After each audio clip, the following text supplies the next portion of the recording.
Hi hello ನಮಸ್ಕಾರ. ಇದೀಗ ತಾನೇ ಬಂದ ರಾಜ್ಯದ ಮುಖ್ಯವಾದ ಮಾಹಿತಿಗಳು. ತ್ಯಾಗ ಪರಿಶ್ರಮ ಹೋರಾಟಕ್ಕೆ ಮತ್ತೊಂದು ಹೆಸರೇ ಯಡಿಯೂರಪ್ಪ ಎಂದು ಬಿ.ವಾ. ವಿಜಯೇಂದ್ರ ಅವರ ಭಾಷಣ.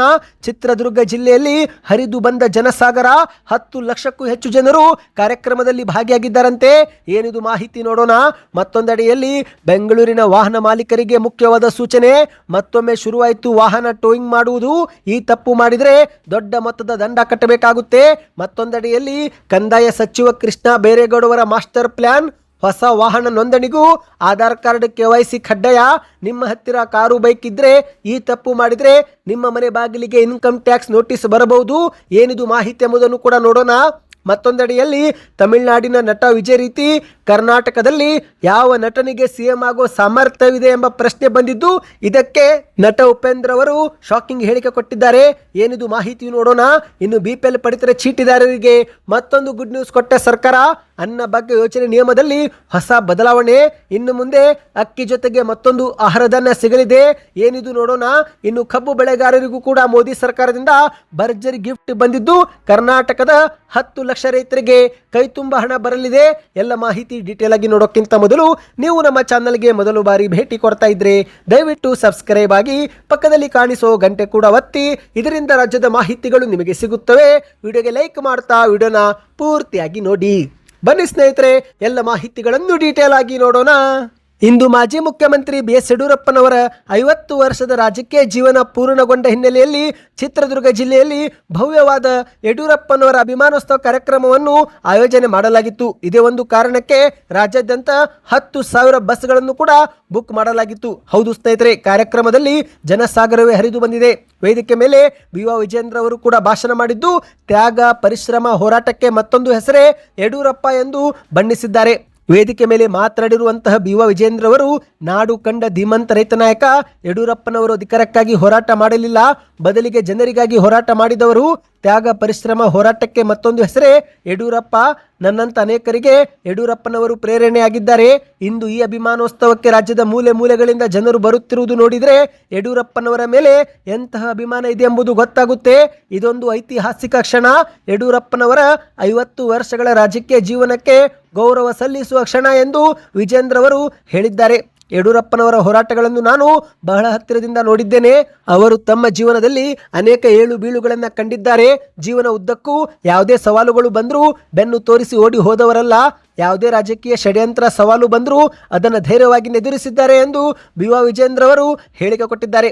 ಅಂದಹಾಗೆ ಸ್ನೇಹಿತರೆ, ಇವತ್ತು ಚಿತ್ರದುರ್ಗ ಜಿಲ್ಲೆಯಲ್ಲಿ ಈ ಒಂದು ಜನರನ್ನ ಕರೆತರಲೆಂದೇ 10,000 ಬಸ್ಗಳನ್ನು ರಾಜ್ಯಾದ್ಯಂತ ಬುಕ್ ಮಾಡಲಾಗಿತ್ತು. ಹಾಗಾಗಿ ಇಂದು ಹಲವು ಜಾಗದಲ್ಲಿ ಸಾರ್ವಜನಿಕರಿಗೆ ಬಸ್ನ ಸಮಸ್ಯೆ ಎದುರಾಗಿದೆ. ಹೌದು, ಮಾಹಿತಿಯ ಪ್ರಕಾರ ಹಾವೇರಿ ಜಿಲ್ಲೆಯೊಂದರಿಂದಲೇ 150 ಬಸ್ಗಳು ಚಿತ್ರದುರ್ಗಕ್ಕೆ ಬಸ್ ಬುಕ್ ಮಾಡಲಾಗಿತ್ತು. ಹಾಗಾಗಿ ಹಲವು ಜನರಿಗೆ ಬಸ್ಸಿನ ಒಂದು ಹೊಡೆತ ಬಿದ್ದಿದೆ. ಅಂದರೆ ಸ್ನೇಹಿತರೆ, ಅಗತ್ಯ ಇರುವ ಕಡೆಗಳಲ್ಲಿ ಮಾತ್ರ ಬಸ್ಗಳಿಗೆ ಓಡಾಟಕ್ಕೆ ಅವಕಾಶ ಮಾಡಿಕೊಡಲಾಗಿದ್ದು, ಉಳಿದಂತ ಕೆಲ ಜಿಲ್ಲೆಗಳಲ್ಲಿ ಬಸ್ ಕೊರತೆ ಎದುರಾಗಿದೆ ಎಂದು ಹೇಳಲಾಗ್ತಾ ಇದೆ. ನೀವು ಕೂಡ ಇವತ್ತೇನಾದರೂ ಬಸ್ ಪ್ರಯಾಣದ ಸಮಸ್ಯೆ ಎದುರಿಸಿದ್ರೆ ನಿಮ್ಮ ಅನಿಸಿಕೆಗಳನ್ನ ಕಮೆಂಟ್ ಮಾಡಿ. ಬನ್ನಿ ಎರಡನೇ ಮಾಹಿತಿಗೆ ಹೋಗೋಣ.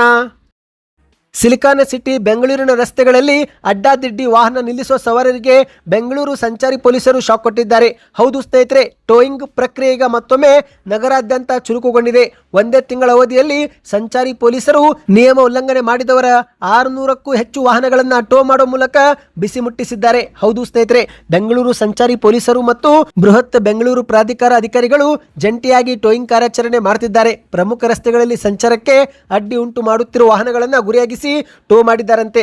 ವಶಕ್ಕೆ ಪಡೆದುಕೊಳ್ಳಲಾಗಿರುವ ವಾಹನಗಳಲ್ಲಿ ಕಾರುಗಳ ಸಂಖ್ಯೆನೇ ಹೆಚ್ಚಾಗಿದೆ. ಹೌದು ಸ್ನೇಹಿತರೆ, ನೋ ಪಾರ್ಕಿಂಗ್ ಬೋರ್ಡ್ ಹಾಕಿದ್ರು, ಫುಟ್ಪಾತ್ಗಳಲ್ಲೂ ಕೂಡ ಕಾರು ನಿಲ್ಲಿಸಲಾಗಿದ್ದು, ಅಂತಹ ವಾಹನಗಳನ್ನು ಪೊಲೀಸರು ಕ್ರೇನ್ ಮೂಲಕ ಎತ್ತಂಗಡಿ ಮಾಡಿದ್ದಾರೆ. ಈ ಬಾರಿಯ ಟೋಯಿಂಗ್ ವ್ಯವಸ್ಥೆಯಲ್ಲಿ ಪಾರದರ್ಶಕತೆಗೆ ಹೆಚ್ಚಿನ ಒತ್ತು ಕೊಡಲಾಗಿದೆ. ಹೌದು, ಯಾಕಂದ್ರೆ ಸ್ನೇಹಿತರೆ, ಈ ಒಂದು ಹಿಂದೆ ಟೋಯಿಂಗ್ ಸಿಬ್ಬಂದಿ ಮೇಲೆ ಕೇಳಿ ಬರುತ್ತಿದ್ದಂಥ ಭ್ರಷ್ಟಾಚಾರ ಮತ್ತು ಅನುಚಿತ ವರ್ತನೆ ದೂರು ತಡೆಗಟ್ಟಲು ಈ ಬಾರಿ ಒಂದು ಕ್ಯಾಮೆರಾಗಳನ್ನು ಅಳವಡಿಕೆ ಮಾಡಲಾಗಿದೆ.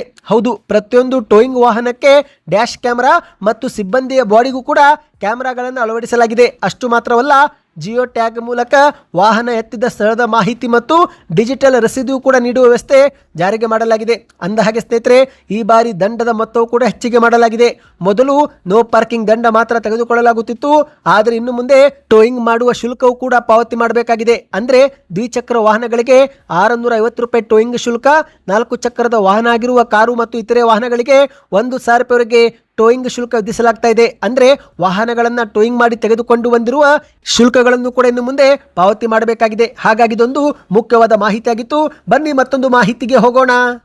ಇನ್ನು ಮುಂದೆ ಹೊಸ ವಾಹನ ನೋಂದಣಿಗೂ ಕೂಡ ಆಧಾರ್ KYC ಕಡ್ಡಾಯವಾಗಲಿದೆ. ಹೌದು, ಕರ್ನಾಟಕದಲ್ಲಿ ಆದಾಯ ಪ್ರಮಾಣ ಪತ್ರಗಳ ದುರುಪಯೋಗಕ್ಕೆ ಕಡಿವಾಣ ಹಾಕಲು ಮತ್ತು ಸರ್ಕಾರಿ ಸೇವೆಗಳಲ್ಲಿ ಪಾರದರ್ಶಕತೆ ತರಲು ಈಗ ಕಂದಾಯ ಸಚಿವ ಕೃಷ್ಣ ಬೈರೇಗೌಡ ಅವರು ಒಂದು ಭರ್ಜರಿ ಪ್ಲಾನ್ ಮಾಡಿದ್ದಾರೆ. ಅದೇನೆಂದ್ರೆ, ಇನ್ನು ಮುಂದೆ ಹೊಸ ವಾಹನ ಖರೀದಿ ಮಾಡುವಾಗ ಆಧಾರ್ ಕಾರ್ಡ್ನ KYC ಕಡ್ಡಾಯಗೊಳಿಸುವ ಪ್ರಕ್ರಿಯೆ ಶುರು ಮಾಡಿದ್ದಾರೆ. ಅಂದ್ರೆ ಸ್ನೇಹಿತರೆ, ಇದರಿಂದ ಪ್ರತಿಯೊಂದು ಕುಟುಂಬದ ನಿಖರ ಆರ್ಥಿಕ ಸ್ಥಿತಿಗತಿ ಪತ್ತೆ ಹಚ್ಚಲು ಸರ್ಕಾರಕ್ಕೆ ಸಹಾಯಕವಾಗುತ್ತೆ. ಹೌದು, ರಾಜ್ಯ ಸರ್ಕಾರ ಪ್ರತಿ ಕುಟುಂಬದ ಸಮಗ್ರ ಆರ್ಥಿಕ ಡೇಟಾಬೇಸ್ ಸಿದ್ಧಪಡಿಸ್ತಾ ಇದೆ. ಹೌದು ಗೆಳೆಯರೆ, ಈ ಮೊದಲು ಲೈಸೆನ್ಸ್ ಪಡೆದುಕೊಳ್ಳುವಾಗ ಆಧಾರ್ ಕಾರ್ಡ್ ಕಡ್ಡಾಯವಿತ್ತು. ಇನ್ನು ಮುಂದೆ ವಾಹನ ಖರೀದಿಗೂ ಕೂಡ ಆಧಾರ್ ಕಾರ್ಡ್ KYC ಕಡ್ಡಾಯವಾಗಲಿದೆ. ಇದರಿಂದ ಸ್ನೇಹಿತರೆ, ಒಬ್ಬ ವ್ಯಕ್ತಿ ಅಥವಾ ಕುಟುಂಬದ ಹೆಸರಲ್ಲಿ ಎಷ್ಟು ವಾಹನಗಳಿವೆ, ಎಷ್ಟು ಬೆಲೆಯ ವಾಹನಗಳಿವೆ ಎಂಬ ಮಾಹಿತಿ ಸರ್ಕಾರಕ್ಕೆ ಬೆರಳ ತುದಿಯಲ್ಲಿ ಸಿಗುವಂತೆ ಆಗುತ್ತೆ. ಹೌದು, ಹಾಗಾಗಿ ಸ್ನೇಹಿತರೆ, ಇನ್ನು ಮುಂದೆ ಹೊಸ ವಾಹನ ಖರೀದಿ ವೇಳೆ ಆಧಾರ್ ಕಾರ್ಡ್ನ KYC ಪ್ರಕ್ರಿಯೆಗೆ ಒಳಗಾಗಬೇಕು. ಯಾಕಂದ್ರೆ ಸ್ನೇಹಿತರೆ, ವರ್ಷಕ್ಕೆ 8 ಲಕ್ಷಕ್ಕಿಂತಲೂ ಕೂಡ ಹೆಚ್ಚಿಗೆ ಆದಾಯವಿದ್ರೂ ಸುಳ್ಳು ದಾಖಲೆ ಕೊಟ್ಟು ಎಷ್ಟೋ ಜನರು BPL ಕಾರ್ಡು ಅಥವಾ ಇತರೆ ಒಂದು ಸರ್ಕಾರದ ಯೋಜನೆ ಲಾಭ ಪಡೆದುಕೊಳ್ಳುತ್ತಿದ್ದು, ಅಂಥವರಿಗೆ ಬಿಸಿ ಮುಟ್ಟಿಸಲು ಸರ್ಕಾರ ಈ ಒಂದು ನಿಯಮ ಜಾರಿಗೆ ಮಾಡಲು ಮುಂದಾಗಿದೆ. ಬನ್ನಿ ಮತ್ತೊಂದು ಮಾಹಿತಿಗೆ ಹೋಗೋಣ. ತಮಿಳುನಾಡಿನ ನಟ ವಿಜಯ್ ರೀತಿ ಕರ್ನಾಟಕದಲ್ಲಿ ಯಾವ ನಟನಿಗೆ CM ಆಗೋ ಸಾಮರ್ಥ್ಯವಿದೆ ಎಂಬ ಒಂದು ಚರ್ಚೆ ಸೋಷಿಯಲ್ ಮೀಡಿಯಾದಲ್ಲಿ ಶುರುವಾಗಿದೆ. ಹೌದು, ಈಗ ದಕ್ಷಿಣ ಭಾರತದ ರಾಜಕೀಯ ರಂಗದಲ್ಲಿ ನಟರ ಅಬ್ಬರ ಜೋರಾಗಿದೆ. ತಮಿಳುನಾಡಿನಲ್ಲಿ ನಟ ದಳಪತಿ ವಿಜಯ್ ಅವರು ತಮ್ಮ ಹೊಸ ಪಕ್ಷ TVK ಮೂಲಕ ರಾಜ್ಯ ಮಾತ್ರವಲ್ಲದೆ ಇಡೀ ಭಾರತದಲ್ಲೇ ಸಂಚಲನ ಮೂಡಿಸಿದ್ದಾರೆ. ಅಷ್ಟು ಮಾತ್ರವಲ್ಲ, ಈಗ CM ಆಗುವತ್ತೂ ಕೂಡ ಅವರು ಹೆಜ್ಜೆ ಹಾಕುತ್ತಿದ್ದಾರೆ. ಮತ್ತೊಂದೆಡೆಯಲ್ಲಿ ಆಂಧ್ರ ಪ್ರದೇಶದಲ್ಲೂ ಕೂಡ ನಟ ಪವನ್ ಕಲ್ಯಾಣ್ ಅವರಿಗಾಗಲೇ ತಮ್ಮ ರಾಜಕೀಯ ಶಕ್ತಿ ತೋರಿಸಿದ್ದಾರೆ. ಈ ಎಲ್ಲ ಬೆಳವಣಿಗೆಗಳ ಬೆನ್ನಲ್ಲೇ ಕರ್ನಾಟಕದಲ್ಲೂ ಕೂಡ ಒಬ್ಬ ಬಿಗ್ ಸ್ಟಾರ್ ರಾಜಕೀಯಕ್ಕೆ ಬಂದು ಬದಲಾವಣೆ ತರುತ್ತಾರಾ ಎಂಬ ಒಂದು ಸೋಷಿಯಲ್ ಮೀಡಿಯಾದಲ್ಲಿ ಚರ್ಚೆ ಶುರುವಾಗಿದೆ. ಸದ್ಯ ಈ ಒಂದು ಪ್ರಶ್ನೆಗೆ ರಿಯಲ್ ಸ್ಟಾರ್ ಉಪೇಂದ್ರ ಅವರು ಉತ್ತರ ಕೊಡೋ ಮೂಲಕ ಕುತೂಹಲ ಹಬ್ಬಿಸಿದ್ದಾರೆ. ಹೌದು ಸ್ನೇಹಿತರೆ, ಬೆಂಗಳೂರಲ್ಲಿ ರಾಜಕೀಯ ಬದಲಾವಣೆ ಬಗ್ಗೆ ಮಾತನಾಡಿರುವಂಥ ಉಪೇಂದ್ರ ಅವರು ತಮಿಳುನಾಡಿನ ವಿಜಯ್ ಅವರಂತೆ ಕರ್ನಾಟಕ ಮಾತ್ರವಲ್ಲ, ಇಡೀ ಪ್ರಪಂಚದಲ್ಲೇ ಇಂತಹ ಬದಲಾವಣೆ ಸಾಧ್ಯವಿದೆ. ಎಲ್ಲ ಕ್ಷೇತ್ರಗಳಲ್ಲಿ ಬದಲಾವಣೆ ಗಾಳಿ ಬೀಸ್ತಾ ಇದೆ. ಹಾಗಾಗಿ ರಾಜಕೀಯದಲ್ಲೂ ಕೂಡ ದೊಡ್ಡ ಮಟ್ಟದ ಬದಲಾವಣೆ ಆಗಬೇಕಾಗಿರುವುದು ಅನಿವಾರ್ಯ ಎಂದು ಉಪೇಂದ್ರ ಅವರು ಹೇಳಿದ್ದಾರೆ. ಜನಸಾಮಾನ್ಯರೇ ಸ್ಟಾರ್ ಆಗಬೇಕು ಎನ್ನುವ ಮೂಲಕ ಯಾವ ಸ್ಟಾರ್ ರಾಜಕೀಯಕ್ಕೆ ಬರಬೇಕು ಎನ್ನುವ ಬಗ್ಗೆ ಉಪೇಂದ್ರ ಅವರು ಉತ್ತರ ಕೊಟ್ಟಿದ್ದಾರೆ. ಹೌದು ಗೆಳೆಯರೆ, ಸ್ಟಾರ್ಗಳು ರಾಜಕೀಯಕ್ಕೆ ಬಂದು CM ಆಗುವುದು ಒಂದು ಕಡೆ ಆದರೆ, ಜನಸಾಮಾನ್ಯರೇ ಒಬ್ಬೊಬ್ಬರಾಗಿ ಸ್ಟಾರ್ ಆಗಿ CM ಆಗಬೇಕು ಎಂದು ಉಪೇಂದ್ರ ಅವರು ಆಶಯ ವ್ಯಕ್ತಪಡಿಸಿದ್ದಾರೆ. ಇಂದು ಹಣವಿದ್ದವರು ಮಾತ್ರ ರಾಜಕೀಯಕ್ಕೆ ಬರಬಹುದು ಎಂಬ ವಾತಾವರಣ ಉಂಟಾಗಿದೆ. ಆದರೆ ಉತ್ತಮ ಐಡಿಯಾಲಜಿ ಮತ್ತು ಸಮಾಜವನ್ನು ಬದಲಿಸುವ ವಿಚಾರವಿದ್ದ ಯಾರು ಬೇಕಾದರೂ ರಾಜಕೀಯಕ್ಕೆ ಬರುವಂತವಾಗಬೇಕು ಎಂದು ಹೇಳಿಕೆ ಕೊಟ್ಟಿದ್ದಾರೆ. ಜನರು ಕೇವಲ ವ್ಯಕ್ತಿ ಅಥವಾ ಪಕ್ಷ ನೋಡಿ ಮಾತ್ರ ವೋಟ್ ಹಾಕುವುದು ಬಿಡಬೇಕು.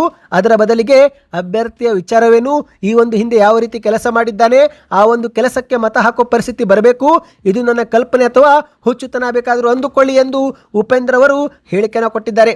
ಒಟ್ಟಿನಲ್ಲಿ ಸ್ನೇಹಿತರೆ, ಇದೀಗ ನಟ ವಿಜಯ್ ಮತ್ತು ಪವನ್ ಕಲ್ಯಾಣ್ ಅವರ ರಾಜಕೀಯ ಯಶಸ್ಸು ಕರ್ನಾಟಕದ ಮೇಲೂ ಕೂಡ ಪ್ರಭಾವ ಬೀರುವಂತೆ ಕಾಣ್ತಾ ಇದೆ. ನಿಮ್ಮ ಪ್ರಕಾರ ಒಂದೊಮ್ಮೆ ಕರ್ನಾಟಕದಲ್ಲೂ ಕೂಡ ಯಾರಾದರೂ ನಟ CM ಆಗಬೇಕಂದ್ರೆ ಯಾರು ಆ ಒಂದು ಸ್ಥಾನಕ್ಕೆ ಸೂಕ್ತ? ನಿಮ್ಮ ಅನಿಸಿಕೆಯನ್ನು ನಮಗೆ ಕಮೆಂಟ್ ಮಾಡಿ ತಿಳಿಸಿ.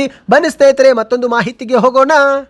BPL ಕಾರ್ಡು ಹೊಂದಿರುವವರಿಗೆ ಸರ್ಕಾರ ಸಿಹಿ ಸುದ್ದಿ ಕೊಡಲು ಮುಂದಾಗಿದೆ. ಹೌದು, ಅನ್ನಭಾಗ್ಯ ಯೋಜನೆಯಲ್ಲಿ ದೊಡ್ಡ ಬದಲಾವಣೆ ಮಾಡಲು ಸರ್ಕಾರ ಮುಂದಾಗಿದೆ. ಇದುವರೆಗೆ BPL ಪಡಿತರ ಚೀಟಿ ಹೊಂದಿರುವ ಪ್ರತಿ ಸದಸ್ಯರಿಗೆ ತಲಾ 10 kg ಅಕ್ಕಿ ಕೊಡಲಾಗುತ್ತಿತ್ತು.